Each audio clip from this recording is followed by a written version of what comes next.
As the cosmos connects the universe, water connects life. At the Sacred Water podcast, we're exploring the history, mythology, and future of the sacred land known as San Antonio. Hey friends, unfortunately we had to cut out the first part of this episode due to crunchy microphone sounds. So I'd like to introduce Nikki Johnson. She is a housing commissioner in the city of San Antonio, which is what we talk about mostly in this episode. She's also an author, motivational speaker, and podcaster herself. So be sure to check out the links to her stuff below and enjoy this episode. I wanted to bring up you getting onto the housing commission. I mean, how since when? What year did you get on? Oh, girl, this year number 3. Yeah, it's year 3. So it was 2020? Mm-hmm. Right before 2020. COVID. September of 2020. Yeah. Oh, okay. COVID had already hit. Oh, okay. Yeah, and at the time, Jess was cheering. Yeah, let me just say real quick how I always want to call this out every opportunity I can, when the mayor at one point just removed every single community member from the Housing Commission and the Saha board. Just like wiped them all out within a month. Every single person who spoke some up of for them community. left. It's like one left because he got married. Oh, yeah? And it shocked all of us because we knew he was going to get married, but it was like, and I'm leaving too. Who was that? I don't know. I have no idea. Paul. Oh, you were. Oh, Yes, yeah. yes. Yeah. So some people were leaving and some didn't get reappointed. But that was a big shock because none of us were expecting that. It was maybe he had been married about a month or two. And then it was like, okay, been great, guys. So I was like, I'm sick of fighting. he's like, married life is good. I'm going to go enjoy it. Yeah. Talk to us about the Housing Commission. It was terrifying when Jess called me and she was like, I want to tell you something. I don't know how you're going to take it, if you're going to accept it or not, but I think you do amazing work and blah, blah, blah, and I would love to nominate you. And I was like, I don't, what? We had gone before them, 2 or 3 times at this point. And Presenting the policy. Yeah, we had gone and presented before them 2 or 3 times. And one of the experiences we had when we were preparing to take something really big before the Housing Commission, we were told they're never going to agree to this. You know what day I'm talking about. They're never going to accept this. You can't go in saying these things. And when that person left the room, and mind you, we had been working hours with this presentation. He left the room and I was so angry that I had a good pep talk with all of us. And I said, we're going to do exactly, I think I said it before he left. That's why he left. We're going to do it exactly how we've been working on it. We're going to do it exactly how we've been practicing. Because the problem is if we keep going in, doing the same exact thing, we're going to keep having the same results. And these people need this. We need this to happen. And so I think for me, my mind was made up that the commission was this thing, by how that person described it. And I'm thinking I wouldn't fit. I can't be that. I need to make a change. That's exactly what I needed to be. And so when I had my meeting with the mayor, about the position, he told me he'd watched all the work that we had been doing and he had watched my passion and he wanted me for that very reason. And that just ignited something in me because they gave me permission to go and be me and not be what someone had told us the commission was. And being in there has been amazing because the community constantly contacts me. My phone has to be on do not disturb because as they're watching live, they are emailing and texting and because they're either excited or they're highly upset and passionate. And I make sure I respond to everyone because all their voices are important. Doesn't matter what district we live in. We all live in this city, right? We're all humans on this earth. And so when I go to the meetings, I take everybody with me. I'm not there as Housing Commissioner Nikki Johnson. I'm there as community representative, and I have to remember what they're struggling with and remember what they're going through as we're in these meetings. And then now we have all of the subcommittees that have been created because of the needs that are going on in the community. And I sit on almost all of them because I wanted to make sure that the community voice was represented. That has been life-changing for me. Wow. You know how when we were all working together, you're constantly meeting amazing people with amazing stories.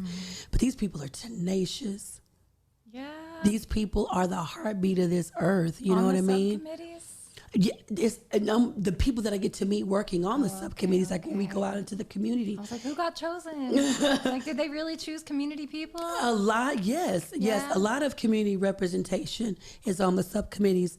On the ones that I sit on as a commissioner, I get to go through the applications, and we have these meetings to vote on who we want to sit, and we really look at someone's desire to work in the community or their experience working in it, as well as those who have been working on the professional level, because all the voices together are always important. But meeting the people that are on the professional levels, their passion for helping the people in the community is amazing. And I mean, the fact that they have you there to really show them how to do it, because a lot of those professional people, it's what they want. They want to help the community, but they don't know how because they're so stuck inside of that like data-driven world kind of, you know? And it's so important to have people like you kind of like continuing over and over again. This is who we're here for. Wow. Thank you. Yeah. Thank you, Maureen. A lot of them have actually said that now that you say it, I'm just being reminded. Yes. A lot of them have said it because they have policies that they have to follow. And those policies are paper driven, they're data driven. But when we have these events where we have to go and volunteer to work in the community or go and inform the community, and they get to hear beyond the paperwork. That's what I call it. They get to hear beyond the data and literally sit in front of the families that need it. It's so life-changing for all of us. That's where the change happens. Yes, that's where it takes place. Yes, I believe that. I had called that ground. I was telling Terry that I always say that when I have meetings with politicians and stuff, is like, I say that, I'm like, you need to, because they'll come to us, the Saha, they'll come to our union, tenants union, and like kind of ask us questions, but it's just us, the leaders. And you know, like I always have to say it. I'm like, look, I'm not here to talk for all of the Saha tenants. If you are really interested, you have a community meeting at any building, any public housing building, and that is what's going to give you the grounded knowledge that you need to be able to advocate for our needs. Absolutely. Don't just ask me, don't just look at data, you go to them. And that's where the changes really happen. Absolutely. That's where solutions are really grounded solutions are really created. Remember the meetings we used to have where there were almost 50 stakeholders. There were stakeholders from everywhere. We went from having these small, intimate meetings to it was stakeholders from every organization you can probably think of. We even had HEB representatives. We had people from the food pantry. It was just so many. The good thing about it was we got to hear the parts that we don't know, what happens at the board meetings and with the paperwork and the data and what the federal government has guidelines on. My prayer is that they got to hear the real life experience from the people who needed it. The con to those meetings was sometimes when you have a lot more of those voices than community-based voices and experiences, those get washed. Their voices get amplified and the others get washed out. And so we may have 20 community members and then 40 some odd, whatever, heads of whatever. There were times when people spoke over Someone would say something very pivotal, very important, but then someone over something would say something, it's like that would get washed away. What I loved about what the three of us did was we would be like, okay, did you hear what they just said? Or we make notes and we made sure it came up, and we would tell the mayor himself, or we would talk to whomever. We would have emails and have meetings with council members to make sure that they heard the things that weren't going to get reported back, you know, the things that weren't as important. We made sure that that stayed before everybody because it's important. We don't think because people need help that they're important. They're just a burden sometimes. Sometimes they're looked at as lazy because you just don't want to work. When the reality of these stories is some of those people are working, as I said at our symposium, 2 and 3 jobs, and they're still struggling. Mm-hmm. But you don't get that because you don't have a conversation with them to know. Data told you one thing. Mm-hmm. Numbers told you one thing, but they can look at you and tell you, my children's father needed a place to stay and my kids needed a safe place to go and spend time with their dad. This program helped. He was doing the best he could, but he was struggling. And this is what helped our family. Those are the conversations that they need to hear. Mm-hmm. Yeah, or see a mom holding her baby while she's taking a nap, doing a presentation on the policy. Or breastfeeding, Maureen. Or breastfeeding. I will never forget. I love that story. Or breastfeeding. Standing before whomever to speak, but she had to breastfeed her baby because it was that important. If y'all don't know on Maureen's podcast, that was her I'm referring to, but go ahead. Let's put your business out there in the streets. Go ahead. When nature calls. I don't mind. That's actually, I think I showed you that video. My first time ever testifying in front of like a political entity was in Oregon, and Bridget was like 3 months old, and she had just nursed herself to sleep on my breast, and somebody just like kind of like shoved me up to speak, and I was like, okay, whatever. I didn't even realize that this baby was on me until I got up and left, and I was like, oh my God, I was just talking the whole time while breastfeeding. Mm-hmm. And the leader of the Portland Tenants Union put it on her Facebook, and then a news guy got a hold of it, and then like 20,000 or 200,000 people or something saw me breastfeeding Bridget while speaking to the yeah. I mean, I was just in survival mode, man. I didn't. Like, fucking kids breastfeed. Right. She's hungry. Get over it. Yeah. Mm-hmm. Yeah. I thought what was really interesting about those community meetings, just as I like analyze how to continue doing the best work possible for all of this community engagement stuff, because it's an ever evolving process, right? We're always constantly learning best practices. Yes. Is that there was so many of those, I guess I would say secondary, like their importance was of secondary importance, because they are the ones sort of facilitating a lot of these programs that help most impacted community. And so that was just something, that was one of my big takeaways from those community meetings that we ultimately got to have, was that as hard as we tried to outreach to have the most impacted people there, it ended up being mostly those secondary level people too. But that there was value in that in itself, and especially just with networking. You know, like bringing all of those resources together. I always find that powerful, and ideally to get as many most impacted people there as possible. But it's just hard. You know, it wasn't for naught though, because we were doing, there were so many things we were doing that it hadn't been done before. Yeah. It had not been done before. We were having focus groups, as they wanted to call them. We didn't want to call them focus groups, but we were having focus groups where we were inviting the community into different locations and literally asking them, if you had this, what are the areas that you feel it could improve? You know, what do you see that there's an issue in? What are some things that you're experiencing in your area? And people would come and talk. But the thing is after asking and feeling neglected for so long, that's just another meeting. You know, and that was the mindset that people had then. But we kept doing it, and we would see increases. We would get, the news would come and journalists would come and all of those things. Now, when there are events that take place and the community is invited, there are a lot more people that show. the word gets spread out. So, I don't want you to feel like as much as we wanted more people, we didn't get as many. The impacted are now starting to show up because they see, okay, it's not just something that you're saying that you're going to do. You actually do care. Now, anytime we've started something new with these subcommittees, don't think we haven't gotten community members that show up and say, okay, so this is going to be just another gathering. We've had literally, especially when we started the Renter Solutions Subcommittee, there were a lot of people that said, if you're not going to be giving solutions, like, what are you here for? That was the mentality even when we were doing it back then. And so now, because of that work, and I want you to be so proud of it, the amount of turnout, the amount of people that will speak up and fill out surveys. Because remember, we were trying to figure out how can we get these people to do surveys to find out where we need to improve. And the amount of surveys that get turned in now is so totally different as compared to when we first started out.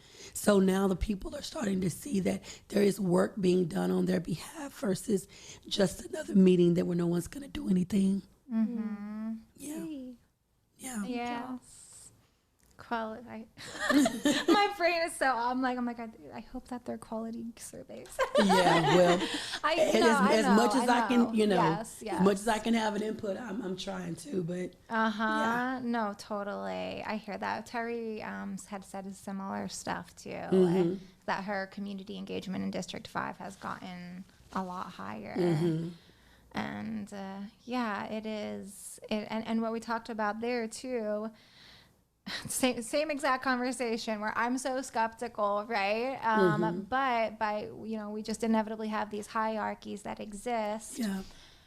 Just how it is. And so if we don't have people like you, and if we don't have people like Terry high in those hierarchies, then so much of that gets lost, and it just doesn't happen. Like, it literally just won't happen unless there's people like you continuously saying the same things over and over again about how are we getting to the community until it gets in their heads. That's how I would always see it. I'm like, if I just say the same damn thing 150 times, they're gonna get it. Yeah. And they would start saying it themselves, right? And then they go through the process where they're saying it but not actually doing it. So then you have to be like, okay, good, you're getting there. But let's see it in real life, in real action. And then they start doing it, and then, oh my gosh, it's like a puppy. You're like, good job. Like, you did it. I can't tell you how, I did that at a Saha meeting last week with a girl. She was actually someone who I've fought with a lot before. And she was actually trying to find solutions to these safety issues, whereas before they're always like, well, we can't do anything. We don't have any money. I can't tell you how many times I've had to come back and be like, find the money, have the conversations. I know there's no money, but if you don't talk about it, then we're never going to get there. And so she at least was listening to these tenants, and she was like, well, what if we, and she looked exhausted, but I'm just thinking outside the box. If we just put and she was at least saying things. Yeah. And at the end, I was like, I just want to thank so-and-so for being solution oriented. And I could just tell that she was like, whoa. Got a compliment from Lori. Yes, but it's me. But I'm like, I mean it. And I've felt that way with the mayor too before, where it's like he does all this crappy work, but it's like when he does it right, I'm like, you did it right. Like, congrats. Like, really, I know that that's hard at your level to figure out because you're so inundated with all this paperwork and data and reports and deadlines and all that stuff. And so, as much as I really don't care about them and all of that stuff, I guess I do. Like, I am impressed to some extent when they can get it. 'Cause it is hard. And so I feel like I'm all over the place right now. Is that how I am in my life? No, I know you're passionate, and I work with you long enough to know where you're coming from, and I get it. I would say I've enjoyed being able to work under the mayor. I've enjoyed the fact that I didn't have to come in and, what is a good word for it? He knew the work that we had done. So when he I was in his office and he told me, I want you on it to do what you're doing. And I get to see, there's no pushback. It's, this is what we need. It needs to be community oriented. I signed up for some subcommittees. I didn't know what the heck they were talking about, especially one that's very technical. But I said, that's the thing. It's all technical. And as technical as it is, there still needs to be a community voice in there. There still has to be. And sometimes we just forget that the people we consider little or insignificant are the ones that are most important. They are the most important. Because otherwise, why are you doing what you're doing if it's not for the people? Even if you create a restaurant, it's the people you're going to feed. If you open up a retail store, it's the people you're going to serve. So why aren't you talking to the people? That's why I miss, this is so off subject, but on subject. Do y'all remember like the neighborhood mom and pop restaurants and stores and the places where you went to in your neighborhood and everybody knew you and the people that owned the places knew you? They talked to you. They wanted to know, was that sandwich good that we just made? How was it? Because if it's not good, they're going to go improve because they asked you. They're not going to assume that it's good because you are here. They may be there because it's the only place I can go to, but your food sucks. But I can talk to you and tell you, I miss that. I miss the community, entrepreneur, relationship, and conversation because they understood the value of good customer service and rapport.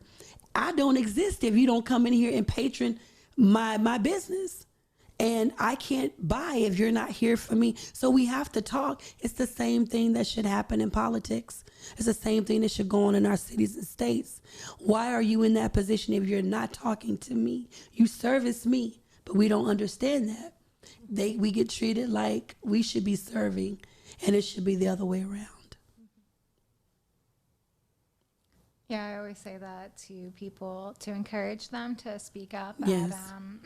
I'm all about public comments. I feel like I say that all the time. I love public comments because it's your time. Like, I feel like I've said this recently. Maybe it was on one of these episodes where everyone's always like, yeah, it doesn't matter. They don't listen to you anyway. Yeah. But I'm like, but no, literally they have to. Nothing else is going on in the room except your voice in those 3 minutes. Yeah. So use it. Whether they receive it or not, whatever, who cares? It's your time. Own it. Yeah. And that's one of the things I tell them. I'm like, they work for you. Don't be scared. Do not be scared walking up to that microphone. They work for you. They have to listen to you. And if they don't, that's on them. And they're going to suffer the consequences of that, of not receiving your input because you have valid input. Yes. So say it. You have to. You have to. It makes a difference. Yeah. Let me tell y'all something. Maureen is one of the most fearless public commenter. In 3 minutes, this chick will read you everything that is right and wrong in the world. Calling out names. Oh my God. And she does it with such fearlessness, but she understands the power of, these are my 3 minutes. So what did Maxine say? She's going to reclaim her time. And Maureen is going to get up there and she's going to speak. And I encourage people all the time. I don't care if you write your comment, you leave a voice message. Someone's going to hear it. Somebody's going to hear it. And you're worried about, well, they're not going to listen. If you don't say it, nobody's going to listen because we have nothing to hear. Yep. And we might not be able to respond at the time comments are made because that's the legalities of it. That doesn't mean we're not taking notes. That mean we're not listening. Because when those meetings are over and we have these other sub meetings where we can talk about it, it's coming up. Believe me, we're discussing it. Absolutely. Yeah. And I've even said too, I'm like, they're like, they're not even allowed to respond. I don't want them to respond. Like, I don't want to hear your response. Like, it's probably going to be BS anyway. So just like, leave it. Let me just say what I have to say and you guys do what you want with that. Yeah. And it really does make a difference. Not just my voice. Like, I've seen so many people get up and give that 3 minutes and then it gets repeated, right? They just like, it's things that they don't think about. Yeah. And then I hear them repeat it in other spaces inside of the subcommittees or wherever else. It amplifies. It really does amplify. It does. And it goes on the record a lot of times too. Yeah. They have to write it down. Like I like typing. Or it's recorded. Yeah. Yeah, and kept in the city website. Yup. Yeah. I think about that sometimes. How like many of you should have a whole episode of all of your public comments, right? Like a montage. I wouldn't even be that would be so fly if you did a montage of all your public comments. I know. Go and find them all. That would be hilarious. I like to think I'm diplomatic, too. Fierce but diplomatic. You are till you get ticked off. And if you come in fired up, child, there were times when I was like, "Go ahead, Maureen, I'll wait. Like, you got it. Go ahead." 'Cause when she's fired, she's fired. But I'm gonna tell you, her passion, her heart's in the right place. They hear it. You piss many a person off, but you did it because I'd rather piss you off. But I want to make sure these people are getting helped. So yeah, I'm willing to take Marina. the brunt of the anger Yeah. at community. Yeah. And then everyone else is like the good cop. I'm the bad. Like I come in, freak out, and then everyone else just sounds real like. So they're like, okay, There I'll were a listen to couple of them. times she would say, "My name is Maureen Galindo. Yeah, I know some of you already know me. Like, I know we have beef, but yeah. So you should do a montage of your public I still comments." say that. I'm not trying to sound scared. I just like they already know who I am. Yeah, So that's how I am every time in front of Saha. I'm like, you all know me. It's me again. My favorite 3 minutes of the month. Hello, it's me again. Yeah, I do that. I love it. I love my three. I want to do like a gosh, how can we do that? Just, like train people on public comments. Just have the meetings. Just train them. You know, the training is, let it start right now. I don't care if you speak broken English, if you don't speak but maybe 3 words well, if you only speak Spanish or whatever your native language is. I don't care if you cannot read. Open your mouth and speak. Let me tell you, I was a part of, I'll say, a work group that had to create a policy. And we had people show up that were affected by the reason we needed to create that policy. And they would come and speak every single meeting. And I would have them reach out to me afterward, and some of them was like, I know I didn't, sound right. No, you sounded perfect. I don't need to hear you talking proper. I need to hear you tell the truth. And that's what everyone else needs to hear. When it came down to the vote before council, those people came and spoke. The very way they spoke in our meetings is how they spoke before council. And it got passed because the people heard the truth. So let this be 101 in public speaking. Just get up and tell your truth. That's all. You don't need anything but your truth. That's it. You don't need to go over it, rehearse it. I mean, if you need to, you need to. But all you need is your truth. And who can tell that better than you? Mm-hmm. Yeah. Yeah, whatever it is, it's going to sound good. Yeah. I would say those people, there's been many times where I got up and just sounded ridiculous. Or you thought you did anyway. Everyone always thinks they do. I always say, everyone always thinks that they sound ridiculous afterward. I always tell that to people too. I'm like, you're going to be done and you're going to think, I should have said this, I should have done that, I sounded like this. I'm like, it was amazing. It was perfect. It was exactly how it was meant to be. You have to believe that. Absolutely. And just keep on doing it. And every time you'll get better and better and more confident. And then when you start seeing your voice make the impact, make that ripple effect, like there's just no greater feeling in the world. Like it was giving me chills when you were talking about those people going up, coming to city council and speaking their truth. And like that stuff, just like it is everything for me. Because I don't, representative democracy is not the ideal framework for a government. It would ideally be a people-powered government, but it's what we have. And so if our representatives don't hear you, then they're not going to know. They're literally not going to know. Yeah. I mean, we had one, she showed up in an arm cast because she had asked management to fix something at her apartment complex repeatedly, and they didn't. And she ended up falling and breaking her arm. We had people show up with blown up pictures of the mold and how the walls and ceiling had fallen because of leaks above them. And you could see sheetrock and everything in their living room and mold everywhere. Had they not have come, even though I was on this, I was selected because of my work, but I said yes because of my passion. I went in with passion. That right there ignited a dynamite in me, because no human should ever live like that. But had she not have come and shared that, I would only go off of what I thought I knew. So they were literally passing around. They had made posters and everything. They passed these pictures and posters around so you could see. We're not just going to tell you what we're going through. How about we show you proof? Do you know what that did for me?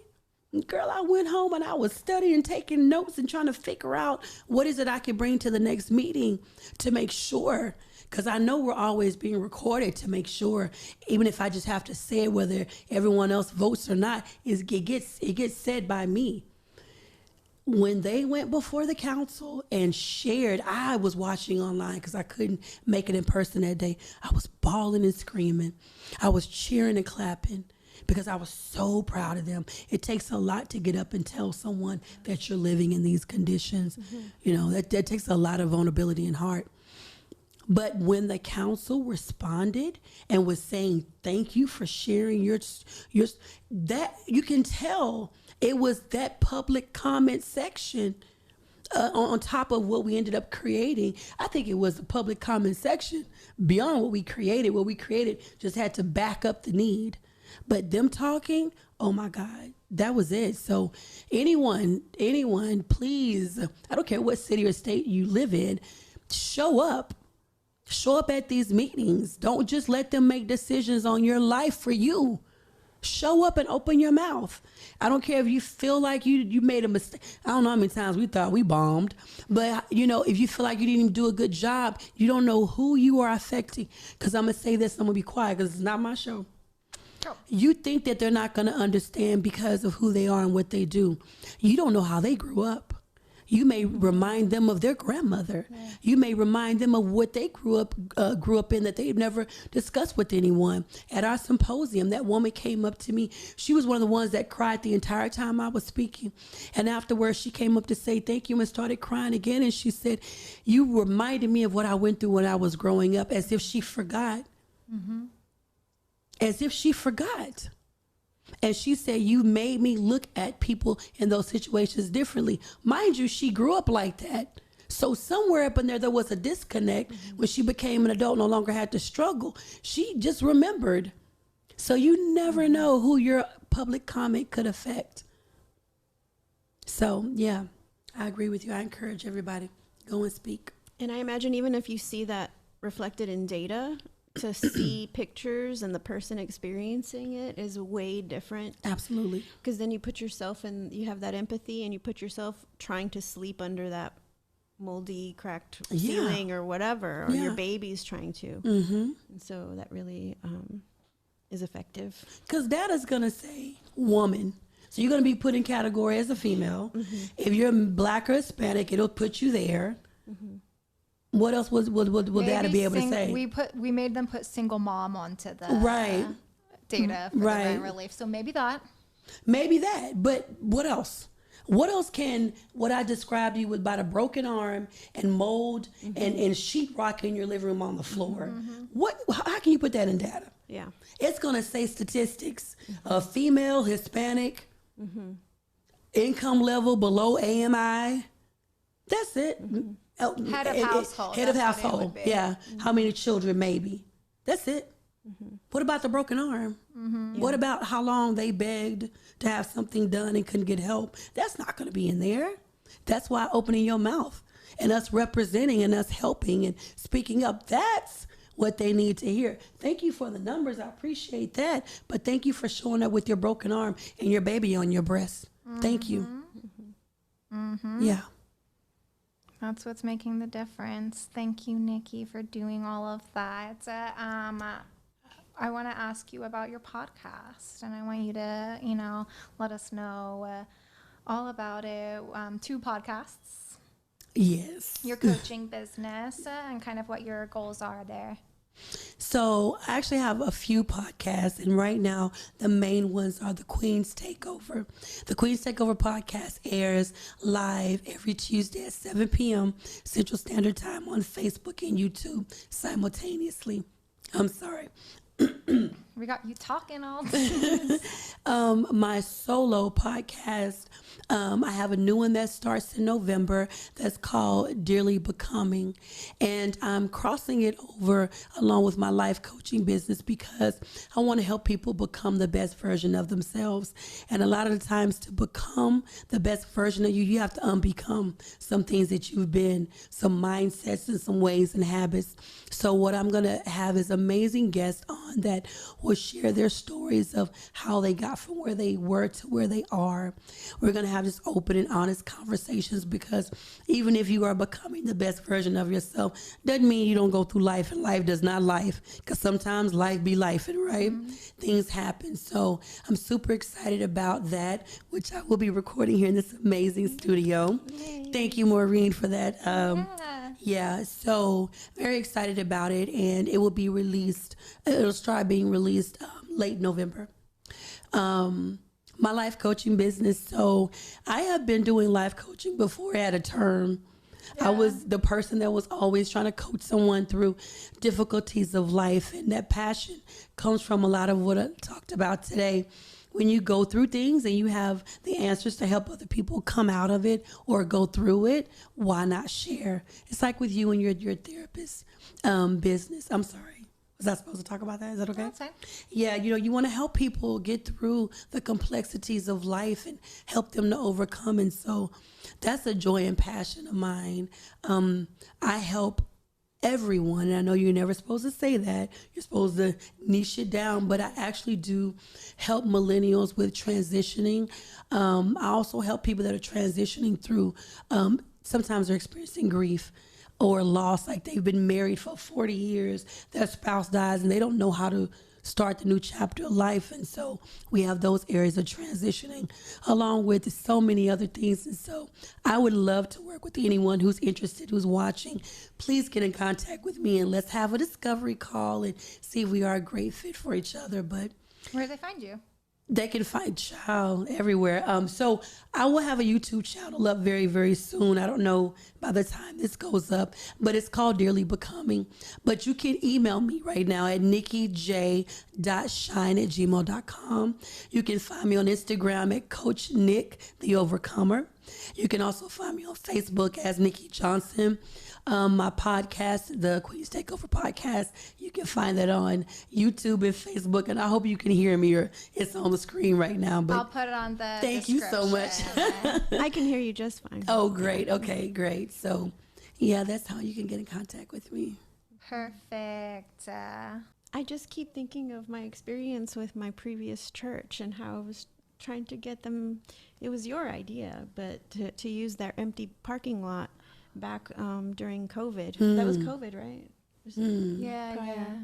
To use their empty parking lot for houseless folks living in their cars. Yeah. And they rejected that idea. Like, didn't even consider it. The pastor was like, we don't want to scare our kids. And I was just so angry with that.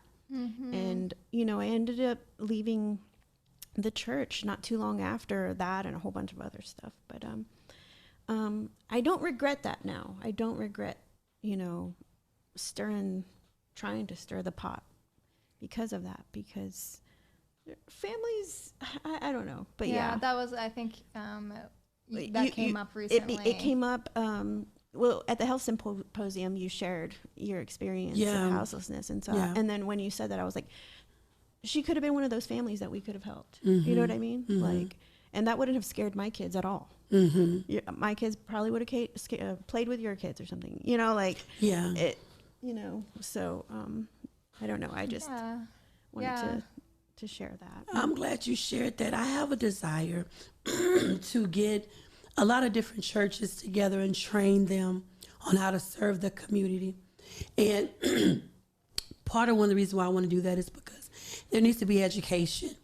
There could have been a conversation that pastor had with you to explain his fears, and then you in turn explain solutions, and together something could have been worked out. Because I can understand you have to look out for your church members, and that's the first thing that came to mind. But that's because you go off of what you think you know. or maybe an experience you may have had or you may have heard about.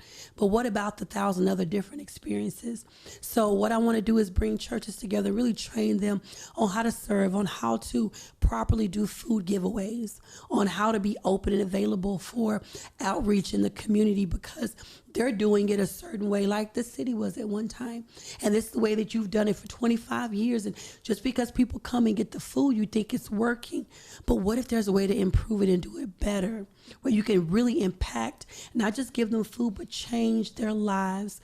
I really want to get churches together and train them in that. Like, you don't know how bad I want to do it. And that would have been a great example. You know what I mean? Because sometimes it just requires educating and teaching people. So yeah, I'm glad you said that. Now I'm excited to reach out to the church communities, because they are so powerful. They're all over the neighborhood. They're everywhere. Everywhere. You know, so they are a resource for your community, because they're everywhere. Yes. So whether you go to church or not, there's a church somewhere in your neighborhood, or several, doing something or trying to do something, trying to do good, right? So like, yeah. I'm excited. I'm glad you shared that. I'll just share, I guess, to finish off, how much Nikki's faith in God has inspired me. I know that's like kind of offish to talk about on a podcast, or maybe, I don't know. No. I guess this is there's a lot of... Yeah, it's not off. It's your podcast, baby. What do you want to talk about? Go ahead. Right? I guess maybe I always feel a little bit weird talking about my personal, like, you know, beliefs and spirituality and stuff, but that maybe that's why I feel like that, but that you've always been really inspiring for me to hold that faith and just be out loud about it. And maybe that's why I'm saying this right now, because I was kind of like, should I bring it up? No, I shouldn't bring it up. Like, you know, but it's like, because you always are out loud about it. And I really just appreciate that. And even like when we were at the health symposium and you like prayed over your meal, right? That's something that like I forget to do. I grew up doing that, but like I often forget, and it's just like reminders for me. And so thank you for that. And I love that I get to share that faith system with you too. Thank you, Maureen. Thank you so much. Yeah. This has been great. I'm you know how proud I am of you, but I got to tell you publicly, I'm so proud of you. My God, have we come a long way. But I'm so proud of you. You're an amazing mom. You are an amazing Wonder Woman. And you are such an inspiration. You inspire me all the time. Just the news you gave me before we started, and I'll keep that between us. So inspired by you. So I love you and I appreciate you. And you are just as amazing. It's been a pleasure getting to know you and just hearing your heart today. You're quiet, but you're very powerful. You're very, very powerful. My pleasure. Yeah, thank you. I make some incredible friends. Yes. Thank you. I love you guys so much. Wow, and we were all living in the same area. I know. Oh my gosh. What's going on that land? Just coolness water. For real. Seriously. And you know, it's so funny, the resilience of humans, and you know, because we go through these up and downs, and despite having these, you know, different emotions and lows and ideas, like I got my DBA today. Congratulations. So like, thank you. So like, you know, that's a big deal for me. Wow. You know, so even yesterday I was having similar feelings, like wanting to give up on things and everything, and then it's like, all right, new dawn, new day. Yes. Gotta keep on keeping on. And not just that, but having faith in ourselves. Yes. Which you definitely bring that sort of vibe and inspire me to, like, because I can, you know, slip up on that sometimes. So it's been a good day, and so I'm so grateful that you're here and to share your knowledge and time and space with us. Thank you, Maureen. Thank you. Y'all have poured into me so much today, so I appreciate this. I know. I wish that we could just like hang out with you and do this every day. Right. I just want to hang out here every day with you. Right. Right. And just talk, because I love these conversations, the realness. I'm just really grateful for the authenticity. So. Thank you. Thank you so much. Yeah. Any closing thoughts, anybody? Hopefully you can come back. I would love to. I just want to encourage anybody out there going through something. Keep your head up. Believe me, I understand. I almost wanted to cancel everything that could have tried to go wrong with my podcast that goes up tonight. Was going wrong on top of other things, and it was just exhausting. But you know what? You go through those ebbs and flows. I was in a low. I come here to do this, and I'm leaving so inspired, so energetic. I was reminded of why I do what I do. And sometimes those lows come to make you give up, because there's a lot against you that doesn't want to see you succeed, but there's so much more for you that wants to see you make it. So don't give up. If you have to call a friend to encourage you, do so. Whatever you do, don't you give up. This world needs you. So taking yourself out is not the answer. Giving up is not the answer. You've come way too far. So I just want to encourage you in that. If you are going through that, you keep your head up. Thank you, Nikki. Have you added motivational speaker to your? Yes, people can hire you. Yeah. Okay, good. Yeah. So on your LinkedIn or girl, I have to redo that LinkedIn, child. I don't have a LinkedIn. Yeah, I have to redo that thing, but yeah. Wait, is LinkedIn that professional website, or is it it was professional. It's a little bit not now. I don't know, but yeah. Well, what's the thing with it has all the. It's your social media, but job. But that's LinkedIn, job isn't connections. Yeah, job connections. It's almost like a resume on social media. Mm-hmm. Yeah, I'm talking about then on Instagram where it's you click on it or something and it has all of. Oh, the link tree. Link tree. The link tree. Okay. Yes. I haven't just put motivational speaker on the link tree, but I think I may do that. Yeah, I think you should. Because I'm in the process of revamping all of it. I stay so busy out in life doing the work that when it comes to social media, I was a bit neglectful. Yeah. But I understand that's where you drum up business and you show people what you do. So I'm really working on getting better. Hence, y'all been seeing me mess with my camera, getting some behind the scenes footage. But I'm really working on getting better. But I'm so busy actually doing the work. I'm like, heard. Yeah, we were just talking about that. Yeah. We need to get little clips or whatever. Yes. We'll do it. Behind the Promo scene clips. Yeah. But you get so into the work that you forget. And I was supposed to hit this 3 or 4 more times with my remote, but we're so into what we're talking about. And I'm watching your eyes water up and I'm like, get that darn remote. It's work to be done. And then I go home and dang it, I should have got some clips. So I'm working on it. But I would love it if you all come and find me on social media. Yes. Okay. Yeah. And we'll have our video up too so you can excited take screenshots or whatever clips. Yeah. Alrighty. All right. Well, that's a wrap, y'all. Thank you so much, Nikki. Bye, everyone. Thank you. Loved it. Same.